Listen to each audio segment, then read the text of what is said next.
Joe Buck. Legend.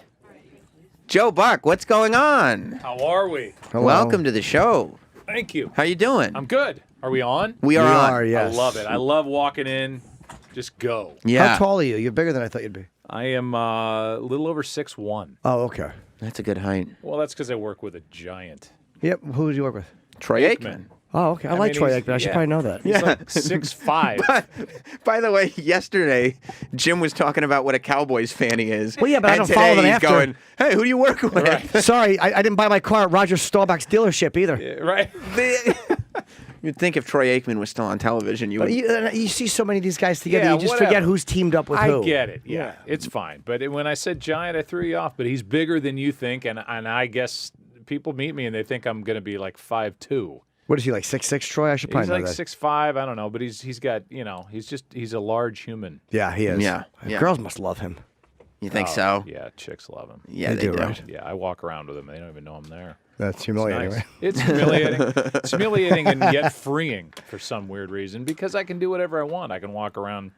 Nobody's looking. Right. Yeah, but Joe doesn't need to underplay himself. I was reading that article that The Ringer did about you. Yeah. And they talked about how you met your wife and that she was a reporter. Total stock job. Right. And that you were just like, hey, tell the reporter down there that Joe Buck wants to talk to her. Yeah. And she got the message. No, and he she, sent it down and said, tell him someone wants to talk to him. And she's like, I hope it's not Joe Buck. Yes, that's right. what she said, literally.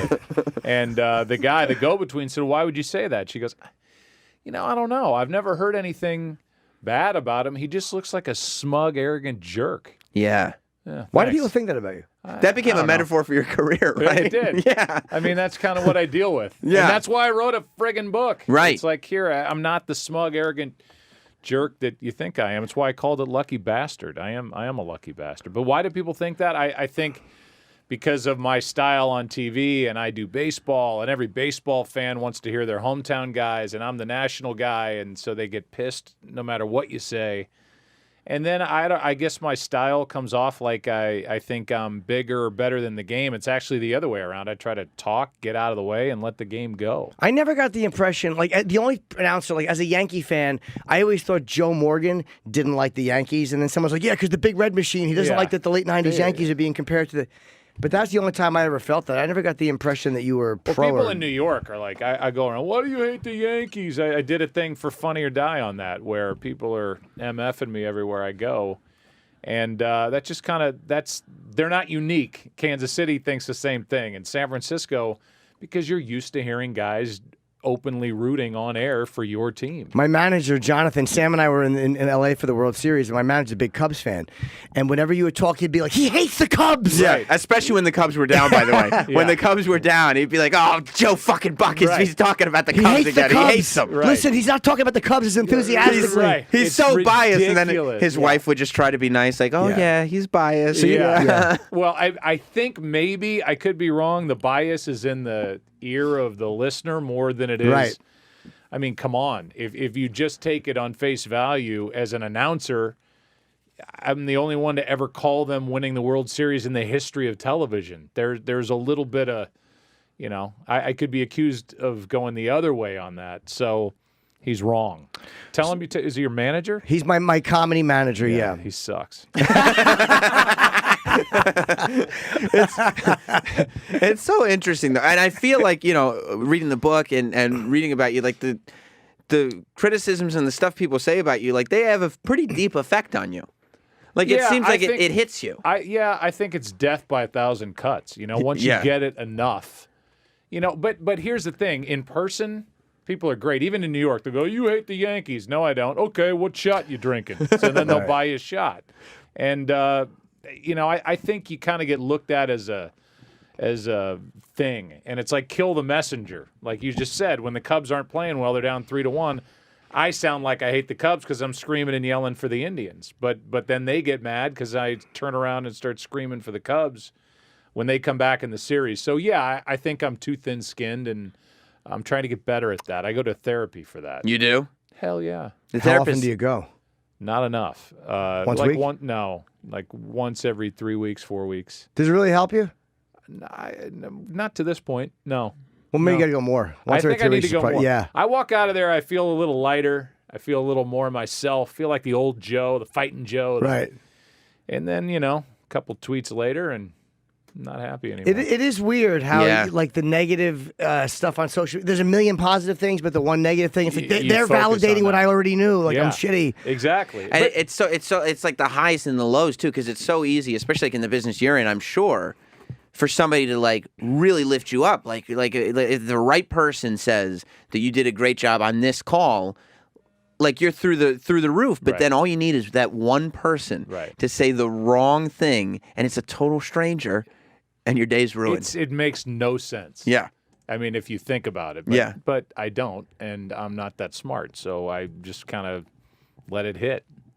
You it changed. I was interested. It said you're a Cardinals fan, so it changed the way you called them winning. Like you said that you think I you're. sucked. Yeah. I can. Do you have that quality drink? I honestly don't remember it, but I'm sure you didn't suck. In 2000, it makes me cringe. It's the only Was that was when they played the Mets? they played. Oh, so why yeah. would they play? Yeah. No, that was in the NLCS. Yeah. Then and here's what happened. The background is I'm at Shea. Right.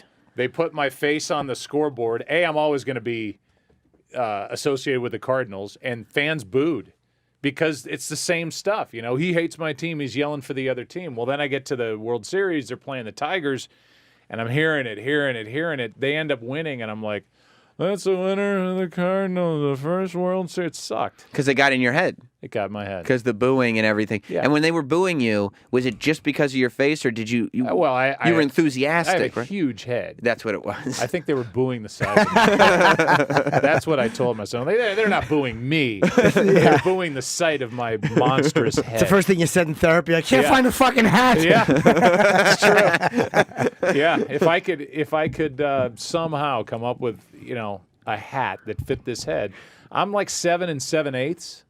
yeah. It's a big hat. I mean, that's not like a gift shop hat. No, you have to special order. That's that. my hat size too. Really? Yeah, and it's really I never wear hats ever, because it Well- looks stupid. Yeah, it looks ridiculous. Yeah. It's like a bucket. I have a coming here. weird size head, but my face doesn't look good in hats because I have no chin.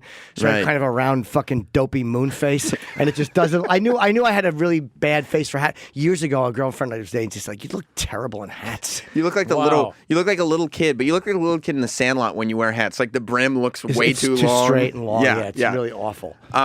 When you make that call, like do you instantly know that was terrible, That's or one of those you listen. I mean, you're in the moment. You're Yeah. hearing the crowd coming through your headset. You think, okay, yeah, nailed that one. And then Yeah. I hear it years later. I'm like, yeah. All right, let me ask you a question. John Sterling, but for the Yankees. yes. I love John Sterling and I hate him. Like, I think that he's one of the best. Like, when he's genuinely just doing the regular play-by-play stuff or calling a home run, I love him.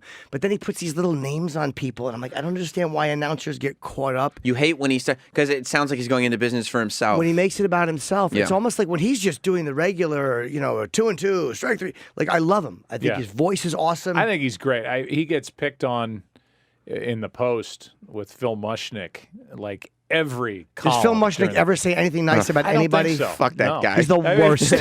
It gets, I get thrown in there all the time, and it's like, oh, Does he not like you too? yeah, he didn't. You know what he said about me early in my career? Joe Buck tries to be funny too much. That's like the worst thing. It's not. He gets too silly. He's trying to be funny. Right. That's the worst. But I don't really consider him the arbiter of. He's the what's worst. He's funny. literally the worst. I've never read him Phil say anything. Mushnick. I don't read him. I mean, I've never heard him. There's no balance. There's very little balance. No. Yeah, that's his whole thing, though. That's his shtick. Like, I'm the curmudgeon. Ooh, look out for Phil. But it's he funny. might tell it like it's it is. funny that when you, it's like, how dare they do this? And, the Fox went into the gutter with this. And then if you pick up the Post, right below his column is like ads for strip joints. It's So Right. Or the covers of the Post. They show mass shooters, knowing that encourages more mass shooters. They're really in no moral position to complain about anything. Yeah, we could do seminars on this. Yeah, for sure. we And probably bore could. the living hell out of you. Oh no, people get it. So are you? Are you an insecure guy? I'm an insecure guy. Totally. You are. Yeah. Who's not? I mean, if you're not an insecure guy, you're a dick. I don't know, man. Some people I admire who have a certain, like, a decent amount of confidence without being cocky. Like, there's people that have the appropriate amount of confidence. I grew up as a fat kid. I'm a bald guy by nature. I was picked on as a kid and in the school playground. So For being fat? For being fat. So you have that because we talk about it with girls a lot when there's an attractive girl who has no self-confidence. It's because she used to be fat, and Yeah. she still has fat girl mentality. Absolutely. And doesn't realize she could just get whatever she wants. She's hot now. I interviewed Michael Phelps on this other show I do on DirecTV, and we put the cover up of him with all the gold medals around his neck for Sports Illustrated. I said, "What do you see when you see this picture?" He said, "I see an awkward guy with big ears." I said, "The rest of the world sees 18 gold medals around your neck, and you see a person with big ears and awkward looking." And so that's what I got made fun of. That's all I see when I see that picture. It is weird how the old, like those old tapes from being a kid, they're louder than anything you achieve as an adult. It's being that fucking loser or that frightened idiot. Yeah. That plays much louder than anything. I had all my friends were dating girls, and I had a buddy, Kevin O'Mell. He and I would sit in his basement and watch Vacation for the 58th time on a Friday night. And everybody else was like trying to get beer, before being 21 and dating chicks. And we were done. Wait, Joe. Did you just say as a child you watched something other than baseball? This is not going to be good for you. I know. This is I've not. already You gone should down that path. You should before. not. What do you mean you watched Vacation? Yeah, I know. I watched it in Fletch. That was Chevy my Chase's childhood. entire Cadillac. Pretty much. I was not living and dying and breathing sports constantly, and nor do I now. I have a life. I have friends. I do other stuff. So I want to Go know ahead. what made you have the strength to ask your wife repeatedly then? Because that's something I'm like a good one and done question. guy. How do you, if you're insecure? There was something about her. And she had a boyfriend. She lived with a guy. Yeah. And I just kept going, and I don't know why, and it was so unlike me, and the fact that I found this as a personal challenge, and I literally it was going to be a restraining order or marriage. Did you just keep calling her, or would you just kind of bump into her and go, "Hey, I'm still I around"? kept trying to get to her through an intermediary, Rich Eisen of the NFL Network, and eventually he's like, "You know what? You're both good people. Here's her number. Here's his number. You two work it out." And then we did, and I wore her down, and now she's my wife of 2.5 years. See, I never know. Like, that's the encouraging part of asking somebody more than once. Because I usually ask once, I'm like, fuck her. But, like, sometimes I guess you just know. I just knew, and believe me, I'd gone through divorce. I have older kids. I was the last guy that was going to get remarried, and I got married, and I'm thankful that I did. And you talk about a lot of stuff that guys wouldn't talk about. Like, this is what I like about it. Like, you talked about the hair plugs. You talked about being bald. Like, you seem to like talking about things that other people are afraid of. I don't know. Why? It was one of the promo stories for the book, though. Like, like you were like, "Hey, I got a book coming out. Guess what? I had 9 hair replacement surgeries. I was addicted to them." And lost my voice. Well, here's the thing. And what I found out is anytime, and it was said tongue in cheek. I mean, that's a lot of the book is that way. But when I said addicted, you'd be insane. It's the worst, most painful procedure you could ever do. It's torture. So that was a joke. I wasn't addicted to hair plug surgery. It's like I'm freebasing hair plugs in the corner. I guess you're addicted to the results, but I'm very happy to never do it again. It sucks. Yeah. But yeah, so I don't care about talking about that stuff. And The only problem was that I felt like, and I said it on the air, that like after that story came out, because we all got such a kick out of it, we were talking about it. But then every time they would show like close-ups of your face at the World all Series, you're looking at is my hair. 100%. Yeah, Just that's okay. looking. Do you out yourself about stuff like that? Because, like, if I say it, they can't get me. Because I kind of do that. Like, if you say it, they can't attack you with it because you're owning it. I don't know. Yeah, I mean, people will say they'll make fun of the size of my forehead on Twitter. Or Oh, I don't get that too much. Yeah, right. It's like, but I'm sure they're perfect out there tweeting all that stuff. But I'm like, you think this is bad now? Had I not gone through 8 rounds of torture, it'd be the ugliest fucking head you've ever seen on television in high definition staring at you. Yeah. Do you like what you see when you watch yourself back, or are you like, ugh? I'm in the middle. Okay. I'm not always ugh, but if right outfit, right coloring, good makeup, a nice hair job, I'm passable. I feel all right. Yeah. You're not the type, though, that goes in and goes, no makeup. This is, I want to go natural. Aikman does that. Your boy Aikman does that. He does no makeup? He hates it. And so then he shows up and he's, oily and glistening, and they're like, please put makeup on. And Yeah. he just can't stand it. I don't like it either. No, what does he say? No, fucking 52 to 17. I'm not putting makeup on, shithead. Right. Yeah. By the pretty way, much. Joe's book, excuse me, Lucky Bastard. It is out. Is it out today? Tuesday. Today's the day. D-Day. And Joe's also tomorrow night going to be in conversation. A great place with Michael K. The 92Y. 92y.org for tickets. He also has book signings, which are on the last page of his bio. So I guess we have to find out where they are. On Thursday at the Yogi Berra Museum. Yeah. 92nd Street Y, by the way. Sorry, Sam. Yeah, in Little Falls, New Jersey. Sold out on November 21st in St. Louis. On November 23rd, you're going to be in Grapevine, Texas with Troy Aikman. Yeah, I'm just calling in people that I think will draw a crowd. And oh, by the way, Joe's here with his book. So I've got John Hamm in St. Louis. I've got Aikman in Dallas. And I figure, hey, they're going to come to see those people, and maybe they'll buy a book while they're there. That's great. That's a great idea. That's the thing that I found so interesting about you is that, and I guess it's the right way to live, is that publicly, in terms of the masses, you have the insecurities that you deal with, right? Where they're criticizing you and everything. But in your life where you have friends that are one-on-one, the friends that you have are the people that literally everybody would want to be friends with. John Hamm and Paul Rudd and Eddie Vedder. And these guys are your friends. So you're sitting there and people admire all those guys, but they're not sitting there going, well, if those guys think he's cool, then he must be cool, right? Right. But I'm not going to go, maybe that's why I wrote the book. to let everybody know who your famous friends are. My friends are. Yeah. Yeah. And, Kate Hudson likes me. Why don't you? Yeah. Eddie Vedder likes me. Why don't you? Well, did he accuse you of being a biased? My manager's a Cubs fan. Eddie's a Cubs fan. He didn't accuse you of it. Because Eddie Vedder's not a dick. That's a good point. You think Jonathan Branstein's a dick? Yeah, I think he's a dick. And for the rest of time, whenever I'm doing a Cubs game, I'm going to think of Jonathan's little smug-ass face every time I'm doing a call and give it a little extra. Yeah, make fun of the ivy, Right. shitty weeds and on the his wife, and his placating wife, who's going, "You're right, honey. He doesn't like the Cubs." Well, she You're was. right. In fairness, though, she was trying to keep him from throwing herself off the balcony. She was Right. just trying to prevent a suicide. No, so she was fair. doing her duties. That's fair. I get it. But it That's is true. weird when you're watching a thing. You put so much into your team. I did a gig with Brett Butler in '97. And I saw her recently. I hadn't seen her since. And she goes, "Are you still a big Yankees fan?" And I had forgotten that that was a Cleveland Indians. Yeah. They had lost in the ALCS or the division series to the Indians.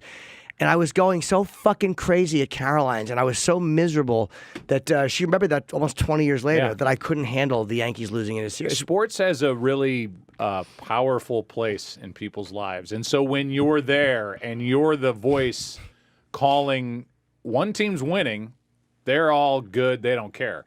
The team that loses wants to kill the person screaming and yelling for the other team. That's just the life I live. I think there's also a thing where most people who watch sports aren't looking on the field and thinking, I could be that guy. You know what I mean? Right. They don't think I could be a professional athlete. Maybe a couple of people who were good in high school, Right. but I think a lot of people watch thinking that they could have your job. No doubt. And I would love to gather them all up and have them sit down one by one and go. Here's my Twitter. Go. Yeah. And it's just, you don't just walk in and do the game. That said, I think a lot of them probably could eventually figure it out. It's not like disarming a nuclear weapon. It's not that hard. It's not that easy to do because you don't know when do you talk, when do you not talk. It's not an easy thing to do. Especially if it's football, I think is harder because it's constant movement. So it's like with baseball, you have a second, but it's still not easy to know. But that's the part that freaks some people out. If you see action, at least you can call action. But now, okay, nothing's happening. What are you going to say? And that's why when young people send me their tapes, they're like, hey, I want to get into broadcasting. Here's my highlight reel. If I'm hiring, I don't care how you call the home run. I want to know what you're doing on foul balls and on ball 3 and talking about the giveaway night and all that. That to me is where you earn your money, not on the highlights. Anybody can scream and yell. What's the worst sports loss you've ever taken? What? Like just watching. Gambling? No. Oh, do you gamble or no? No, I don't. I don't think I'm my father's son, but Is he a big gambler? yeah.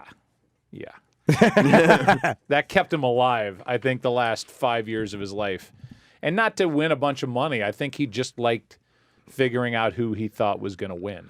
But did you ever lose a lot of money? Because gamblers are hard to live with. Yeah, he was like a craps guy. He was a Depression-era kid, never had money, was dirt poor. And then once he had a little bit of money, we would go to L.A. I was 10, and, we'd go to Vegas on the way home. I'd play Donkey Kong all night, and he'd roll craps, and he'd meet me in the room at 7 a.m. and back to St. Louis we'd go. So what kind of would you know when he had a good night or a bad night? Oh yeah.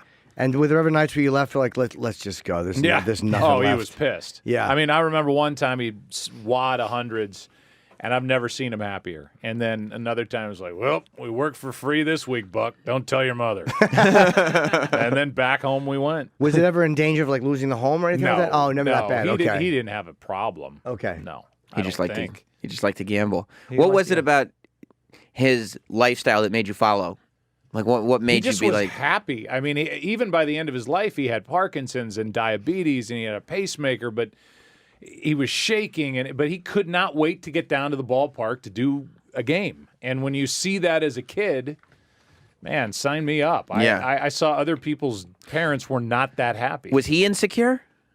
No, but he didn't deal with all this stuff. He was in World War feedback. II, and he was injured in Germany, and he was a Purple Heart recipient. I think once you go through all that, it's like, fuck it. What's the worst that can happen? What do you find yourself struggling with more when you're calling a game? Like, are you sitting there trying to prove to people that you're a good commentator, no, I or swear trying to God, other than we don't have to play the clip, but other than that call, even with the heightened craziness of Cubs Indians, once the game starts, that I don't think about any of that stuff. You're just thinking about what you're doing. I just do the game, and none of that stuff bothers me. But it's the downtime in between games. I'm like, screw you. Right. That kind of stuff. Right. Do you have guys throwing stats at you constantly? Because it's like I hate stats. You do. And if I'm relying on stats as opposed to my eyes or being observant of what's actually happening or who's in the bullpen, who's left, what could happen. If I'm just reading numbers, that's boring to me. And you're doing it 20 years, so how has it changed? Because we talk about political correctness and the way TV is so uptight. And It's a lot of guys, unbelievable. it's so hard to not, so many guys in the sports world, because sports guys talk a certain way, get in trouble for like a comment that would be okay in the locker room that's not even. It's unreal. And I saw it from my dad. I talk about that a little bit in the book. My dad made jokes or made light of situations that if you did that now, you wouldn't last till the end of the inning. They'd come in and like send you to Guantanamo Bay for saying some of the stuff that he got away with, and it was just kind of laughed off. Now, does that make it right? I'm not saying it's right, but the business has changed to the point where when you're doing a game for 40 million people in Game 7 of a World Series, and you want to be funny or you want to be cute or you want to talk about the supermoon or whatever, you better be A, right, and B, if you're funny, you better be boring funny, Right. Because you're going to piss a lot of people off in today's world. That's It's a great not point. worth it. It's not 40 worth million it. people listening at the same time. No matter what joke you make, someone's going to be bothered. Well, Well, that's people are tuning into you. They know what they're going to get, Right. And they like they like what you guys do. They're stuck with me doing the game, and they could be in a nursing home, they could be at a frat party, but it's still my voice. And if you want to start going into areas that are off the beaten path, you better be really careful. But that's part of it too. I think, especially in the last few years, anyway, is that maybe the NFL more than baseball, but baseball too. They're trying to open these sports up to as many conceivable eyes as possible. So you're not just going out to the typical football fan, the typical baseball fan. They're trying to get families. They're trying to get all these people. No doubt. So you better make sure that you line up with that. Yeah, Yeah. you're always trying to get new people under the tent watching this stuff. And, that's, to me, it's also hurt the NFL with these international games and starting games at 8 a.m. in London, and people aren't seeing them. And it's hurt ratings. I think that's one of the issues. Everybody's talking, why are the NFL ratings down? That's a part of it.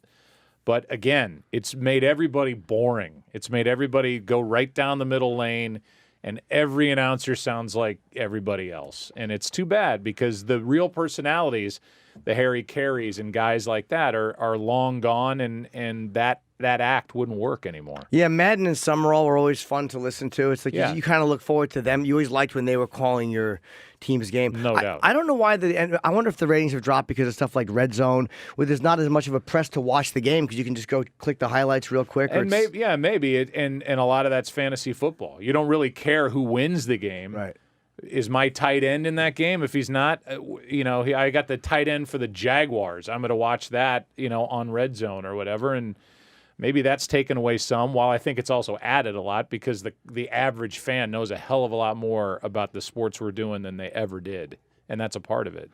When you have when the world comes down on you the couple times that it has, either for the Randy Moss thing or for the Bachelor what thing was or Randy whatever. Moss then? Well, he made a call. Randy Moss did a mock mooning of the crowd after he scored, and In Green Bay. Okay. yeah, and Joe said it was, I believe, Disgusting. Yeah, that is disgusting. That is disgusting. And everybody was like, "Tell him to get his fucking head out of his ass. He's so buttoned up. He's so, you know what I mean." So that fed the idea that I'm this nerd who can't nerdy prude play-by-play guy, which whatever. Did you feel it was disgusting what he did, or the fact that just enough with these guys doing this nonsense? It hit me. I've done games where Terrell Owens grabbed the pom-poms, and that stuff's funny. I thought to paying fans in a playoff game to go to the fans, turn your backside to them and fake shimmying your pants down, then go to the goalpost and kind of do the same thing. I was like, come on. I think you need to be better than that. Randy and I are great. I saw him last night, took a picture with him and put it on Twitter. Like we're taking this act on the road. But, I got a lot of crap for that. And it's still your number one most viewed YouTube thing. Thank God. I did a search for it, and that's number one. Yeah. So there it is right there. That's funny. We're taking our act on the road. But so the other thing that they came down on you for was saying that you're just as likely to watch The Bachelor as you are a baseball game. Yeah, and that's true. That's true today. But I think Skip Bayless was going nuts on you after that one. Wasn't he calling for your job and stuff? Yeah. And when you have people who are fellow broadcasters, do you not for instance, comedians don't really trash other comedians because it's there's unless there's a good reason to, yeah. Right. There's kind of a bit of a brotherhood. So when you're watching Skip Bayless, are you what do you Skip? The fuck is your problem? I don't care what he said then or now. Yeah. And some of that stuff is just sensational. I'm going to take a crazy. I'm going to call for this guy's job. I mean, it went no. Was he joking when he said it, or did he really mean it? No, he's like, this is Jack Buck's son, and he says my point was, it was Colin Cowherd asked me, and he said, are you watching games every night and going to bed and watching the West Coast games, and I was like, I have a wife, I have daughters, I'm watching The Bachelor, I'm cooking dinner, I read and I'm up on what I need to be up on, but I have a life. I'm not a sports nerd that's right. And nothing against it, but that's just I feel like there's more to life than just one following thing. sports. Yeah. And he got mad at you and thought you should be fired for what? For what? I mean, there was all. It because became I didn't outrageous. watch games every night. Yeah. Why does Skip care? Who cares? Yeah, exactly. It doesn't Who cares? matter. But here's the funny part of that. I care less about what he or somebody like him would think of me than I do the random guy on Twitter. Really?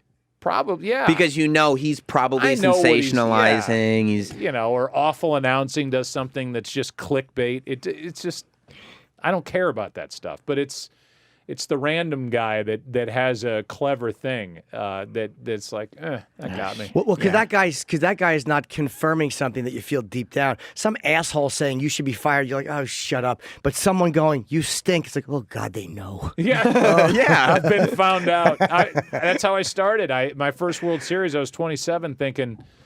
I'm at Yankee Stadium doing the Yankees and Braves going, I hope to God I don't get exposed as a fraud over the next X number of games. And thankfully I didn't. And I've done 18 more since. But that was your first one, 96? 96. Wow. Have you gotten over that feeling? Yeah. That's gone. I'm not nervous I know I can handle whatever's going to come my way. So you don't have the thing of oh, well, if the people in charge read these tweets, they're going to find out I'm terrible and they're going to... No. That doesn't sink in at all. No. That's good. I don't think That's so. That's healthy. It shouldn't, yeah. but... Yeah, and I think there's a place for all that stuff, but that can't be, and anybody in a position of power that's doing hiring at Fox is not being swayed by Twitter. Right. It's too big of a gamble. It's too, the money they have invested in the NFL, let alone in our booth, with Troy and me, and financially that's not swayed by Twitter. Plus, you could just have John Hamm write a letter of recommendation. Right. And he's got clout. Correct. You know what I mean? So you're good. Vedder could Yeah, do a Vedder song. could do it. Yeah. Paul Rudd could do a romantic comedy. What did you with think? Tina Fey. Did you hear Eddie Vedder's Cubs song? I didn't hear it, no. I did not. But I spent the entire, here's name dropping. Mm-hmm. Tell me.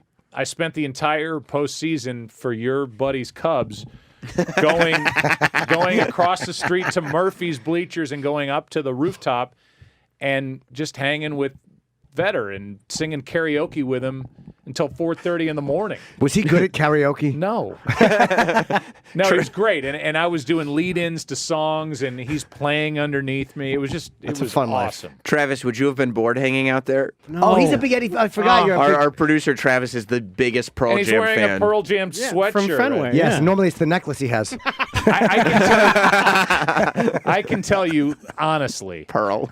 I can tell you honestly, Eddie Vedder is the nicest human being to anybody. I've seen it.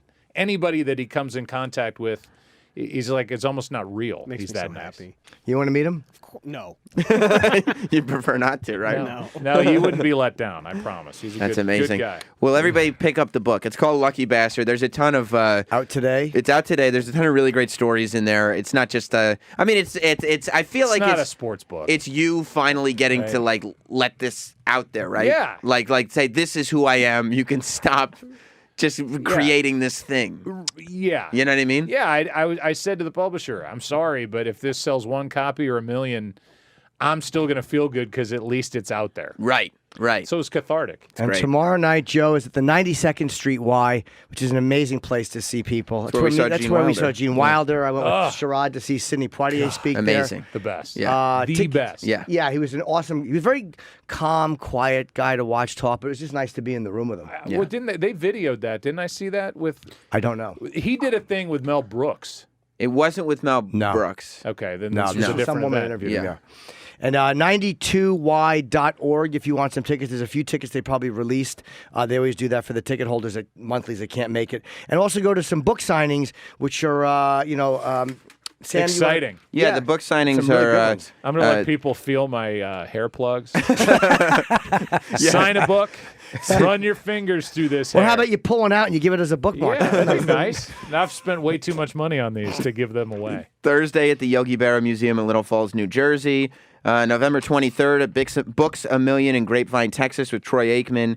And on December 5th in Beverly Hills at the Beverly Hills Library with Rich Eisen. Ta-ta. Yeah. And we have coming up, we got Dennis Quaid next, and I'll be in Fort Lauderdale this Friday and Saturday at the Improv. We'll be right back, I And guess. if you're tall and you meet Joe, look at him in the eyes because he Yeah. knows when you're staring at his hair plugs. I know it. You know, he can tell. It's a little bell that goes off in my head. Thank you so much, Thanks, Joe. man. All right, guys. Thanks.